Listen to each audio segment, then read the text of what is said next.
مولانا یعقوب صاحب رحمۃ اللہ علیہ جو سلسلہ اویسیہ کے تھے، کس کے سنتے لو، پڑھے نہیں ہو تو سنتے لو، اویسیہ کے سلسلے بہت سارے ہیں، لیکن 4 سلسلے مشہور ہیں، نقشبندیہ، چشتیہ، قادریہ، سہروردیہ۔ تو ان سلسلوں میں اور جو سانس ان میں اویسیہ بھی ہے، جو اویس قرنی سے چلتا ہے۔ تو اس سلسلے کے جو بزرگ ہوتے ہیں وہ ایسے ہوتے ہیں مجذوب سے۔ تو مولانا یعقوب صاحب رحمۃ اللہ علیہ سلسلہ اویسیہ کے تھے، اس لیے جذب ان کے اندر غالب رہتا تھا۔ جذب اثر آتا ہے نا سلسلے کا، جب سے سلسلے کو دل سے لگایا ہو۔ اسی لیے شجرہ پڑھتے ہیں روزانہ اپنے شیخ کا صبح کو، اور بھی کچھ نہیں، جمعہ کو چھٹی ہوتی ہے تو جمعہ کے دن سویرے شیخ کا شجرہ اپنے پڑھ کے حضور صلی اللہ علیہ وسلم تک جو پہنچائے، ان سارے اولیاء اللہ کو ثواب پہنچانا اور اللہ تعالیٰ سے ان کے وسیلے سے دعا کرنا۔ تو مولانا یعقوب صاحب رحمۃ اللہ علیہ سلسلہ اویسیہ کے تھے، بخاری شریف کا درس دے رہے تھے، بیان کرتے ہوئے ایک جگہ پر رکاوٹ ہو گئی، صحیح سمجھ میں نہیں آیا مطلب۔ مولانا صدر مدرس تھے، سارے مدرسوں کے استادوں کے صدر، جب سمجھ میں آیا کتاب لے کر اٹھے اور اپنے ماتحت استاد کے پاس پہنچ گئے کہ مولانا دیکھنا یہ مقام ذرا دیکھنا، کچھ اٹکا ہوا سا ہو گیا ہے، کچھ اٹکا ہوا سا ہو گیا ہے، اس کی تقریر فرما دیجیے۔ ان استاد صاحب نے دیکھا اور اس بات کی تقریر کر دی، سمجھا دیا۔ مولانا اپنی درسگاہ میں تشریف لے آئے اور آ کر بخاری شریف کے درسگاہ میں طالب علم سے آ کے کہا فلاں مدرس صاحب کے پاس اس مقام کو حل کرنے کے لیے گیا تھا اور انہوں نے یوں تقریر فرمائی ہے، اور اس مقام کا خوب حق ادا کر دیا انہوں نے، اور اس بات کو کئی دفعہ ذکر کرتے تھے۔ ایسا کیوں تھا؟ اس لیے تھا کہ دل کی صفائی پوری ہو چکی تھی، بناوٹ، تکبر، بڑائی کچھ نہیں تھی۔ یہاں آج کل کوئی تزکیہ صفائی ہے نہیں، اس لیے گمراہ ہوتے پھر رہے، اس لیے گمراہ ہوتے، اور اگر کوئی سمجھائے بھی تو اسی کو الٹا چپک جانا، تو زیادہ جانے۔ یہاں حالت یہ ہے۔ تو تزکیہ نفس سے کیا ہوتا ہے، نفس کی صفائی سے کیا ہوتا ہے؟ حب الدنیا جو اصل اصول اور جڑ ہے، حب الدنیا راس کل خطیئۃ، دنیا کی محبت ہر گناہ کی جڑ ہے۔ یہ جڑ ان کی جا چکی ہے، جب یہ جڑ جا چکی ہے تو تنا کہاں رہا۔ ہائے ہائے، حضرت جنید بغدادی رحمۃ اللہ علیہ، اللہ ان کی قبر پر رحمت فرمائے، پیسے پاس ہی نہیں تھے، حجامت بنوانے کی فرصت نہیں۔ جب پیسہ ہی نہیں ہے تو کہاں سے بنواؤں؟ یہاں تک کہ یہاں کے بال بڑھ گئے، یہاں کے بھی بڑھ گئے، اور یہ بال سنت کے مطابق مونڈے تک سنت ہے، یہاں سے بھی نیچے اتر گئے بال، اتنے لمبے ہو گئے، پیسہ پاس نہیں ہے۔ اب اپنے پیر کے پاس پہنچے شیخ کے، تو ان کے پاس جانے سے پہلے سوچا کہ ایسا نہ ہو میرے اس حلیے سے میرے شیخ کو تکلیف ہو، دیکھ کر اس حلیے کو تکلیف ہو کہ اس کے پاس ایک دھیلا بھی نہیں جو بال بنوا لیتا، اس طرح سے بوجھ بجکڑ ہو کے آ رہا ہے۔ تو حضرت ایک نائی کی دکان میں بیٹھ گئے، بال بنوا اس نے یہاں کینچی لگا کہ بھائی ٹھہر جا، بال بنانے کے تو تم پیسے لیتے ہو، بال بنانے کے تم پیسے لیتے ہو نا؟ کہ ہاں جی۔ کہنے لگا میرے پاس تو پیسے ہیں نہیں۔ وہ نائی چپ ہوا، تو حضرت نے فرمایا اگر تم اللہ کے لیے بنا سکتے ہو تو میرے بال بنا دو، انہوں نے چھوڑ دو، میرے پاس پیسہ نہیں ہے۔ ایسے بزرگوں ہے کیا؟ ڈھونڈتے پھر جاؤ چراغ لے کے۔ ہم نے حضرت کی شان یہ ساری نرالی دیکھی، ان بزرگوں کی جھلک دیکھی، اولیاء اللہ کی شان دیکھی۔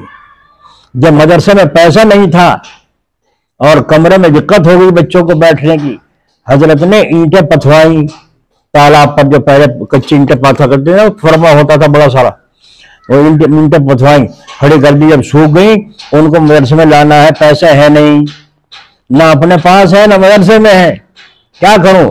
تو طالب علم کو لے گئے اور اینٹیں بھر کے ٹوکرے میں چھٹی کے بعد، جبکہ 12 13 14 سبق حضرت پڑھا کرتے تھے اس زمانے میں، چھٹی کے بعد گئے، آرام کا ٹائم تھا، گئے اینٹیں بھری اور اس طالب علم سے اٹھوا کر اپنے سر پر رکھ لی، طالب علم کے نہیں، اپنے سر پر لا کر مدرسے میں اتارتے تھے۔ اس طریقے سے وہ کمرہ بنایا، جب کمرہ بن گیا دوسرا تو اس میں طالب علم منتقل، آرام ہو گیا، اور چھپر جو تھا آگے کو کر دیا۔ پھر اسی طرح سارے میں چھپر چلتا رہا، سارا مدرسہ بنتا رہا۔ اللہ تعالیٰ نے اس طریقے سے مدد فرمائی۔ تو ایک خان صاحب ہل چلا رہے تھے اور تو کسی کی جرت تھی نہیں۔ اب کیا کروں، نہیں جا رہی تو یہ بیٹھے ہیں جنہیں سے کہو یہ دیکھیں اس کی نبض کو۔ میں صبح کہہ رہا تھا آواز نہیں آ رہی نیچے سے، کہا میں دیکھ کے گیا تھا، نہ یہاں آ رہی نہ وہاں آ رہی۔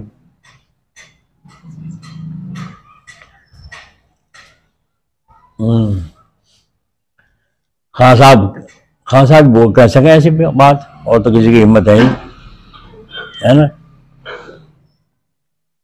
تکبر سب سے زیادہ اسی میں ہونا جس کے پلے کچھ ہو۔ تو انہوں نے کہا خان صاحب نے، مولوی صاحب، انہوں نے کہا جی خان صاحب۔ فرمایا دیکھا کر کے کھانے میں کتنا زور پڑے، دیکھا وہ دیکھتے ہیں ٹوکری میں اینٹیں ڈھو رہے ہیں، تو بجائے اس کے کہ حضرت کو ساتھ دیتا، کچھ ہاتھ بٹاتا، تو کیا کہہ رہا، دیکھا مولوی صاحب کر کے کھانے میں کتنا زور پڑے۔ حضرت مسکرائے، فرمایا ہاں خان صاحب صحیح کہتے ہو، صحیح کہتے ہو۔ حضرت نے ایک دو پھیرا ڈالا تاکہ یوں سوچے میری بات کا جواب دینے آیا ہے۔ حضرت بھی حضرت تھے تو وہ بھی پٹھانی، مگر اپنے شیخ کے سامنے پٹھانی پنے کو ختم کر چکے تھے، مٹی ہو چکے تھے، فنا ہو چکے تھے۔ اللہ اکبر۔ حضرت نے فرمایا دو تین پھیرے ڈالنے کے بعد پھر آئے، خان صاحب یہ بھی تم ہل چلا رہے ہو، کیا میں بھی چلا کے دیکھ سکتا ہوں؟ جتنا انہوں نے کہا لو جی چلا کے دیکھو، تمہارا کہاں ہے، اگر نہیں آتا تو نہیں، دیکھوں چلا کے۔ انہوں نے فوراً پکڑا دیا، ہل بیل پکڑا دیے، حضرت ہل لے کے کھڑے ہو گئے۔ خان صاحب ایک طرف بیٹھ کے منڈل نکالنے لگے، اور نہیں اتنے میں ہل چلاؤں اتنے تم میرا کام کرو، مٹی وہ ڈال کے آؤ اینٹیں، میں ہل چلاؤں پھر دیکھ لینا آ کر کے۔ وہ تو خان صاحب چلے گئے ٹوکری میں سے لگا دیا اینٹیں ڈھونے میں، جو زیادہ زور کا کام تھا انہیں تو لگا دیا۔ حضرت نے اینٹیں ڈھونے میں حکمت دیکھو حضرت کی، اور اپنا آپ ہل چلانے لگے، اسے دیکھتے رہے، ترتیب سے اسی انداز سے چلاتے رہے۔ جب دو تین پھیرے خان صاحب نے ڈال لیا، دیکھ لیا کہ ہاں سانس چڑھ گیا، اب کہا آ جاؤ خان صاحب آ جاؤ، آ گئے۔ دیکھنا جو میں نے ہل چلایا ہے اس میں کتنی کمی ہے، کہنا آپ نے پہلے بھی چلایا کہ نہیں، اور آپ کا دیکھ دیکھ کے چلایا ہے۔ تو فرمایا اگر تم شام تک چلاؤ تو جب ہاتھ صاف ہو جائے گا۔ اچھا اگر میں ہاتھ صاف کروں شام تک صاف ہو جائے گا؟ جی ہاں۔ اور فرمایا جو کام میں کرتا ہوں اب سے تم ساری عمر بھی لگاؤ جب بھی وہ کام نہیں سیکھ سکتے۔ ٹھیک ہے، اب سے اگر تم ساری عمر لگاؤ تو سارا کام جب بھی تم نہیں سیکھ سکتے وہ کام جو مجھے اللہ تعالیٰ نے عطا فرمایا ہے۔ دیکھیے آئی گا آواز، اب عورتیں پریشان ہو رہی نیچے۔ اچھا بھائی،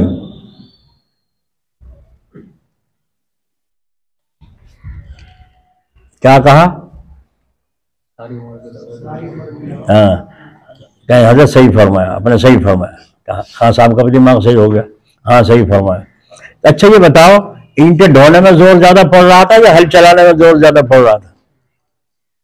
کہا جی اینٹیں ڈھونے میں زیادہ زور پڑا۔ ہاں تو بس ٹھیک ہے، یہی پوچھنا تھا۔ السلام علیکم کہیں گے حضرت جی روانہ ہو گئے۔ تو دیکھا آپ نے کس طرح جواب دیا، جلالی دیا جمالی؟ جمالی۔ کیوں؟ اس لیے کہ حضرت تھانی رحمت اللہ علیہ کے ساتھ اپنے کو فنا کر چکے تھے۔ تو جس عورت کے مرد کے اندر فنائیت آ جاتی ہے ان میں جھگڑے اور بددینی کا نشان نہیں ہوتا۔ اللہ ہمیں بھی فنائیت نصیب فرمائے۔ اس لیے سب سے پہلے نفی ہے، انکار، لا الہ کچھ نہیں، لا الہ کچھ نہیں۔ اچھا لا الہ کچھ نہیں، کوئی معبود نہیں، نہ کوئی عابد نہ کوئی معبود، سب فنا ہے۔ کل من علیہا فان وَيَبْقَى وَجْهُ رَبِّكَ ذُو الْجَلَالِ وَالْإِكْرَامِ، صرف اللہ کا چہرہ باقی رہے گا ورنہ سب چیز فنا ہو جائے گی۔ کیوں؟ اب بھی فنائیت تمہیں روشنی دکھ رہی ہے، جب کہیں جاتے ہیں اور رات کو کہیں چمک دمک، خوب چمک دمک ہو رہی ہے، پھول پھلواری ہیں، لوگوں کی بھیڑ ہے، کیا یہاں شادی ہو رہی ہے؟ اچھا بہت خوب سجا رکھا ہے۔ صبح کو جا کر دیکھا بھائی ہاں کل رات جگہ ہو رہا تھا پورا، وہ تو ختم ہوا، ہوتا نہیں ہوتا، تو سب فنا ہو جائے گا، نہیں ہو جائے گا۔ تو یوں کہتے ہیں لا الہ کوئی معبود نہیں، انکار کر دیا، اور الا اللہ اللہ کے سوا، ایک اللہ کے سوا۔ اس لیے بزرگان دین نے اس کلمے میں بڑی بڑی مشقتیں اٹھائی، بڑی بڑی محنتیں اٹھائی ہیں بزرگان دین نے اس کے اندر۔ یوں بیٹھے یا لیٹ گئے، لا الہ، بس سانس ختم، سانس روک دیا، یعنی ایک سناٹا چھا گیا کہ کوئی نہیں ہے، یہاں تک کہ میں بھی نہیں ہوں، میں بھی سانس رک گیا، روک لیا ہو گیا، اور روک رہے ہیں، جب روکنا بند ہو گیا، روکنے کی ہمت نہیں رہی تو الا اللہ کہہ کر سانس لے لی۔ بعض بزرگان دین ایک ایک سانس لے کر ایک ایک گھنٹے تک مشق پر پہنچ گئے تھے، اور بعض تو بہت ہی دور پہنچ گئے تھے۔ لا الہ کہا فنا اور روح بدن سے نکل گئی، اور جب الا اللہ کہا موجود ہوئی۔ حضرت شیخ عبد القدوس گنگوئی رحمۃ اللہ علیہ چادر اوڑھ کر خانقاہ کے باہر لیٹے تھے، درس میں سیدری میں دربار برآمدے میں، اور یوں فرمایا میں جا رہا ہوں صابر میاں کا مسئلہ حل کرنے قبر کا، جی میں لیٹتا ہوں، میں اٹھ جاؤں گا اپنا، اگر نہ اٹھا تو 21 دن تک اگر میں نہ اٹھ سکا تو میرے پاس بیٹھ کر یہ ورد کرنا، انشاءاللہ تعالیٰ میں اٹھ جاؤں گا۔ چادر اوڑھ کے لا الہ الا اللہ کہہ کے لیٹ گئے، اور یہاں تک کہ یوں ہی پڑے ہوئے ہیں، نہ اٹھنا نہ کروٹ نہ کوئی، صبح سے شام رات 21 دن ہو گئے۔ جب خلفاؤں نے بیٹھ کر وہ وظیفہ جو بتایا تھا پڑھنا شروع کیا، اس کے بعد چادر میں حرکت ہوئی اور لا الہ الا اللہ کہہ کر واپس تشریف لائے۔ کیوں تو سونے سے کھانے سے فرصت نہیں، اتنی بڑی رات ہو، تہجد کتنوں نے شروع کیا، آنکھ نہیں کھلتی، یوں کو کھولنے کی نیت نہیں ہے۔ جن کے ذمہ روزے قضا ہوا ہے کتنا سا دن ہوتا ہے، روزہ رکھنے کی نیت ہی نہیں ہے، ورنہ کتنے قضا روزے رکھ سکتے ہیں، نیت ہی نہیں ہے۔ ان کی نیت تھی، انہوں نے قربانیاں دے کر اپنا مقام حاصل کیا۔ ایک بزرگ تھے حضرت جلال آبادی رحمۃ اللہ نے بخاری شریف ختم میں فرمایا کہ وہ وضو کر رہے تھے وضو خانے میں، جب سلام پھر گیا انہوں نے دیکھا وہ اب بھی وضو کر رہے ہیں، تو ان میں سے ایک بزرگ آئے، انہوں نے آگے کہا اگر کیا اچھا ہوتا آپ جلدی سے وضو کر کے جماعت میں نمازیں مل جاتے، آپ نے جماعت کی نماز ان رگڑا رگڑی میں ختم کر دی وضو میں ساری۔ تو ان بزرگوں نے جو وضو خانے میں تھے یوں فرمایا ہاں جماعت سے نماز پڑھی تو ہے۔ فرمایا کہاں پڑھی، تم تو یہاں پہ وضو کر رہا ہو۔ فرمایا دیکھو، ادھر جو دیکھا تو ہاں صف میں موجود ہے، صف میں موجود ہے، ادھر دیکھے تو وضو خانے میں موجود، ادھر دیکھے تو یہ سبق سنا رہا ہوں آپ کو کہ یوں بھی بنتے ہیں، مگر بننے کی قدم تو اٹھاؤ۔ ارے اتنا نہیں کر سکتے، کچھ تو قدم اٹھاؤ۔ 1000 دفعے 50,000 دفعے کلمہ نہیں پڑھ سکتے، ایک تسبیح تو پڑھ لو کم از کم، اس طریقے سے قطرہ قطرہ دریا۔ آئے ہائے۔ تو ان بزرگ نے فرمایا، وہ بھی کامل تھے، بزرگوں کی صحبت اٹھائے ہوئے تھے، انہوں نے مشقت زیادہ اٹھا رکھی تھی، صحبت کم تھی، یا اس کا معلوم نہ تھا، تو انہوں نے فرمایا مجھے معلوم نہیں آپ کا جسم اصلی کون سا ہے اور جسم مثالی کون سا ہے، سمجھے؟ مجھے معلوم نہیں آپ کا جسم اصلی یہ ہے جو وضو خانے میں ہے، یا جسم اصلی وہ ہے، مثالی کون سا ہے اصلی کون سا مجھے خبر نہیں۔ تو ان بزرگوں نے وضو خانے میں فرمایا جسم اصلی تو یہ ہے جو تمہارے سامنے بیٹھا بات کر رہا ہے، اور جسم مثالی وہ ہے جو جماعت سے نماز پڑھ رہا ہے۔ اگر ہم جماعت سے نماز نہ پڑھیں تو پھر اللہ سے تعلق کیسے جڑے گا؟ یہ اولیاء اللہ جماعت سے نماز پڑھنے کا اہتمام کرتے تھے۔ جو جماعت کے ساتھ نماز پڑھے گا پابندی کے ساتھ، آپ حضرات سنتے رہتے ہیں جماعت والوں سے، اللہ تعالیٰ اس کو 5 انعام عطا فرماتے ہیں۔ سب سے پہلا انعام یہ ہے اللہ اس کی روزی کی تنگی، بولو نیت کرتے ہو نہیں؟ چلے بھی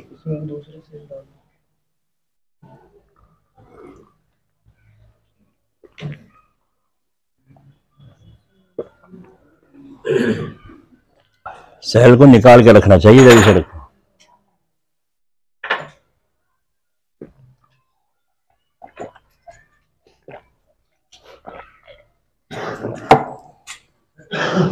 ہائے ہائے، کچھ دل میں اترنے دو، نہیں اترنے دیتے، یہاں سے بند کر کے بیٹھے کہ بس سنیں گے کو نکال دیں گے، یہاں نہیں اترنے دیں، یہاں اتارو تو مزہ آئے گا ورنہ کوئی فائدہ نہیں۔ رات دن پھرے جاؤ، چکر کاٹتے رہو، تسبیح پڑھے جاؤ، نہیں پتہ چلے گا۔ تو کیا کہا ان بزرگ نے؟ بتاؤ بھائی، بتاؤ کیا کہو؟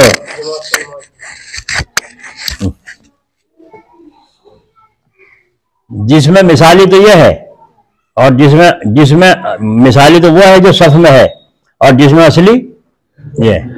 تو ان بزرگوں نے فرمایا جو عالم بھی تھے، اسی لیے عالم ہو یا عالموں کا تابع ہو، انہوں نے فرمایا تو تمہاری نماز ہی نہیں ہوئی۔ کیا کہا؟ تمہاری نماز کیوں؟ فرمایا اس لیے کہ روح جس میں نماز جو ہے جس میں اصلی پر فرض ہے، جس میں مثالی پر فرض نہیں سمجھے مسئلہ؟ آپ کھڑے ہو جائیں اور جیسے لائٹ پڑ رہی ہے، سایہ آپ کا وہاں پڑ رہا ہے، تو یہ سایہ یوں کہتے ہیں کہ ہے تو یہی اسی کا سایہ، جس میں مثالی کہیں گے اس کو مثال میں سمجھانے کے لیے۔ تو نماز اس سائے پر فرض ہے یا اس پر فرض ہے؟ تو انہوں نے اپنا عکس بدل کر جماعت میں صحیح نماز میں کھڑا کر دیا، وہ نماز ادا کر رہا ہے، اپنا آپ یہاں بیٹھے ہیں۔ تو انہوں نے فرمایا آپ کی نماز یہیں ہوئی۔ تو ان بزرگوں نے فرمایا مولانا آپ نے میری آنکھ کھول دی، میں تو آج تک پتہ نہیں کتنے دفعہ ایسا کر چکا ہوں، یہ نمازیں تو میرے ذمہ ہی رہ گئی، یہ نمازیں تو میرے ذمہ۔ دیکھا لا الہ الا اللہ، دیکھا خانقاہوں کا رنگ، تمہیں خانقاہوں میں کیا رکھا ہے، تمہیں پتہ ہی نہیں خانقاہ میں کیا رکھا ہے۔ تم خانقاہوں میں جاؤ تو پتہ چلے کیا رکھا ہے اور کیا ہوتا ہے وہاں، کیا سکھایا ہے ہی نہیں کوئی، کس کو سنائے درد دل کوئی سننے والا ہی نہیں۔ ہم نے حضرت جلال آبادی رحمۃ اللہ علیہ کے یہاں ایسے لوگ دیکھے ہیں، ایک کشمیری ذکر کر رہے ہیں رات کو تہجد میں مدرسے میں اپنے وہاں خانقاہ میں، اللہ اللہ اللہ اللہ اللہ اللہ اللہ، ایک سانس میں پتہ نہیں کن دفعہ۔ مولانا رشید احمد صاحب گنگوئی فرماتے ہیں جب میں بیعت ہوا اور ذکر شروع کیا تو شروع میں ابتدا میں ایک سانس میں 300 مرتبہ لا الہ الا اللہ پڑھا کرتا تھا، یہاں ایک تسبیح پڑھنے کو تیار نہیں۔ اب شروع میں پڑھتے تھے 300 تسبیح، اور بعد میں تو کتنا عروج ہوا ہوگا، تو اللہ اللہ اللہ ایک سانس میں پتہ نہیں کتنا پڑھ رہا ہوگا وہ آدمی خانقاہ میں۔ پڑھتے پڑھتے اس پر ایک کیفیت اس ذکر کی آئی اور نیچے گر کے یہ تھوڑا پھرنے لگا، زبان سے اللہ اللہ اللہ اللہ اللہ، زبان سے یوں تھوڑا پڑا ہے۔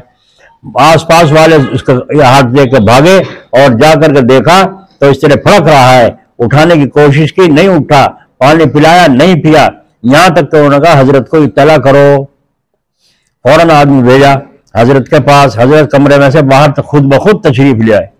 فرمایا کون؟ فرمایا جی میں ہوں۔ کیا بات ہے؟ وہ فلاں صاحب ذکر کر رہے تھے اس طریقے سے اور یوں تڑپ رہے ہیں اور زبان پہ اللہ اللہ اللہ جاری، ہوش میں ہی نہیں۔ تو حضرت نے وہیں کھڑے کھڑے دروازے میں یوں اپنی یوں پیشانی کی کھال پکڑ کے اس طریقے سے 2-3 دفعے اس طرح سے گھمائی اور فرمایا جاؤ جاؤ، اب یہ چلایا، آگے دیکھا تو پھر صحیح بیٹھے ہوئے اللہ اللہ کر رہے ہیں۔ وہیں سے سنبھال دیا نہیں سنبھال دیا؟ سوچ تو شیخ کے ہاتھ میں ہے، سوچ کس کے ہاتھ میں؟ شیخ کے ہاتھ میں ہے۔ اللہ تبارک و تعالی ہمیں توفیق عطا فرمائے کہ ہم اللہ کی طرف اٹھیں۔ تو بھائی جتنی ہمت ہو اتنا تو کرو، جتنی فرصت ہو اتنا تو کرو۔ اسی لیے حضرت جلال آبادی رحمۃ اللہ علیہ فرمایا کرتے تھے، اور لکھا ہوا بھی ہے اس میں نصیحتوں میں، حسب ہمت حسب فرصت، سمجھے؟ جتنی ہمت ہو اور جتنی فرصت ہو اتنا کرو۔ اللہ کا حق تم ادا نہیں کر سکتے لیکن جتنی ہمت ہے اتنا تو کرو۔ میں تمہارے یہاں مہمان آیا ہوں، تم میرا حق ادا نہیں کر سکتے لیکن جتنا کر سکتے ہو اتنا تو کرو۔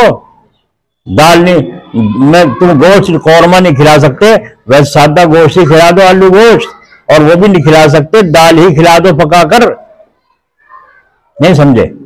جتنا ہے ہمت اتنا۔ بالکل منہ پھیرنے کا کیا مطلب، بالکل منہ چرا لینے کا کیا مطلب؟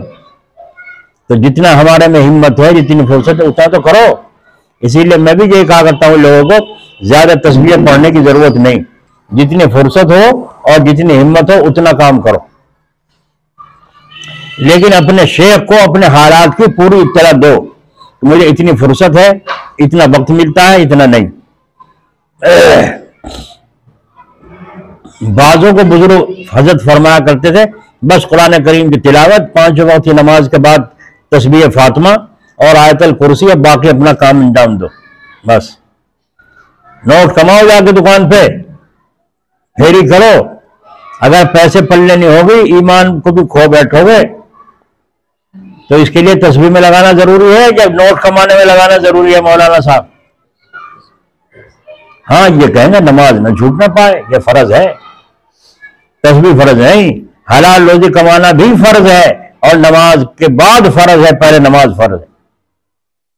لیکن تجھے کہیں تسبیح، تم تو جا کے دکان کھولو، صبح صبح تمہارے دودھ اور چائے چینی بکتی ہے، لوگ خرید کے لے جاتے ہیں، جاؤ سویرے جا کے نماز پڑھتی اور جا کے تم دکان کھولو، اشراق تک تمہیں بیٹھنے کی اجازت نہیں سمجھے؟ سمجھے کوئی شیخ کو؟ اسے کہتے ہیں شیخ۔ تو اس کو فرما رہے ہیں حضرت، تزکیے سے نفس سے سدھارنے سے کیا ہوتا ہے؟ دنیا کی جو محبت ہے وہ چلی گئی، اور ایسی چلی گئی کہ اب وہ جڑ جمتی ہی نہیں۔ اس کو زوال اخلاق رذیلہ بملکہ تامہ کہتے ہیں۔ صوفیہ کی زبان میں اس کو کیا کہتے ہیں؟ زوال اخلاق رذیلہ بملکہ تامہ۔ وہ جڑ ایسی چلی گئی کہ اس سے جو سوئی نکلتی ہے پھر وہ تنا بنتی ہے، اور تنے میں سے بڑھ کر شاخیں اور شاخوں میں سے شاخیں نکلتی ہیں، تو اب وہ کثیف اور خبیث بری شاخیں کہاں سے آئیں گی؟ وہ تو ختم ہو چکی، وہ شاخیں ختم ہو چکی، جڑ تو ہے ہی نہیں۔ کدھر سے آئے تکبر، کدھر سے آئے لالچ، کدھر سے آئے حرص، کدھر سے آئے کنجوسی، کدھر سے آئے غصہ؟ وہ جڑ تو ہے ہی نہیں۔ تمام اخلاق رذیلہ کی جڑ حب دنیا ہے۔ ذات باقی دل میں ایسی بیٹھ گئی کہ ذوات فنا دل میں رہنے کی گنجائش ہی نہیں، کیونکہ باقی اور فانی دونوں ضد ہیں، اور ضدین ایک جگہ جمع نہیں ہو سکتی۔ اب رات ہے دن، رات ہے، یہ تو آنکھیں میچ رکھی، رات ہے، یہ آنکھیں میچ کے سن رہے ہیں، ان کے نزدیک دن نہیں ہے، رات ہے، یہ آنکھیں میچ لو، سو جاؤ۔ اب دن ہے رات، تو کیا رات آ جائے گی؟ نہیں، ضد ہے۔ جب رات آئے گی دن نہیں رہے گا، اور جب دن آئے گا رات نہیں ہوگی، ضد ہوگی نہیں ہوگی؟ جب روشنی ہوگی اندھیرا بھاگ جائے گا نہیں، یا وہیں رہے گا؟ بھاگ جائے گا، چھپتا پھرے گا، ہے وہیں چھپ رہا ہے۔ جب روشنی گل کم ہوتی جو دن وہ جو ہے اندھیرا بڑھتا چلا جائے۔ تو اس کو فرما رہے ہیں دو ضدیں ایک جگہ جمع نہیں ہو سکتی۔ جب دل سے اندر سے دنیا کی محبت ختم ہو گئی تو اس کی جو شاخ ہے وہ کہاں؟ وہ شاخیں کہاں؟ حدیث شریف میں ہے کہ حضور اکرم صلی اللہ علیہ وسلم نے ارشاد فرمایا،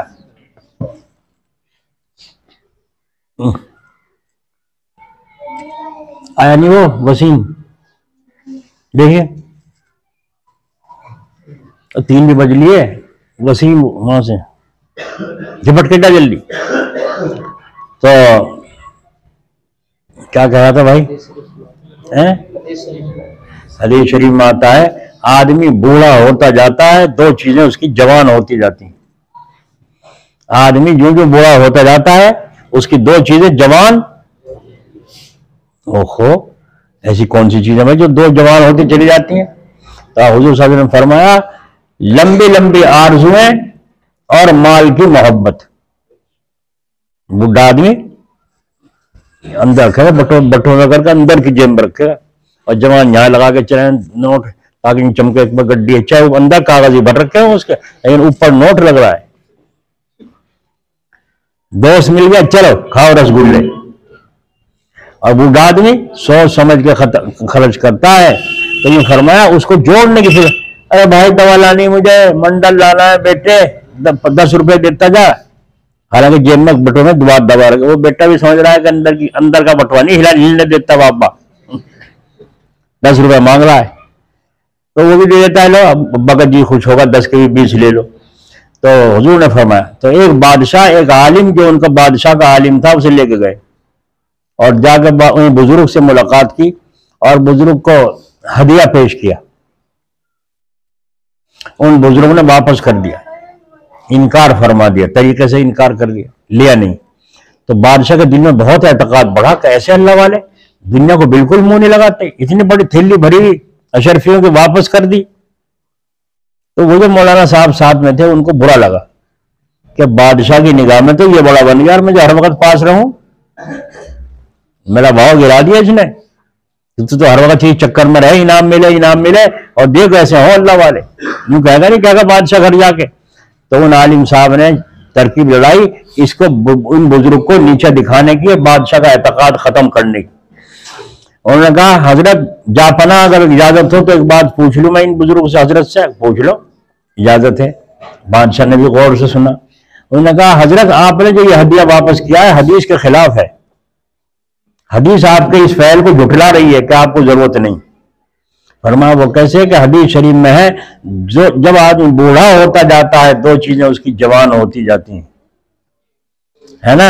ایک تو مال کی محبت ہے، ایک عمر کی. ہوتے کا بیاہ اور دیکھ لو، ہوتے کا بیاہ اور دیکھ لو، لمبی آرزویں. تو ان بزرگوں نے فرمایا آپ نے سمجھا نہیں. ان عالم صاحب کو ان بزرگوں نے فرمایا آپ نے سمجھا نہیں. کیا مطلب؟ فرمایا حضور نے فرمایا جوان ہوتی ہیں تو جوان وہاں ہوتی ہیں جہاں پیدا ہوتی ہیں، اور جہاں پیدا ہی نہ ہوئی ہیں وہاں جوان کب ہوں گی؟ یہاں پہ الحمدللہ شروع سے پیدا ہی نہیں ہوئی آرزویں، یہ ہمیں ضرورت ہی نہیں اس کی. اگر یہ حوث ہوتی جنید بغدادی میں بال اتنے بڑھ جاتے. بولو.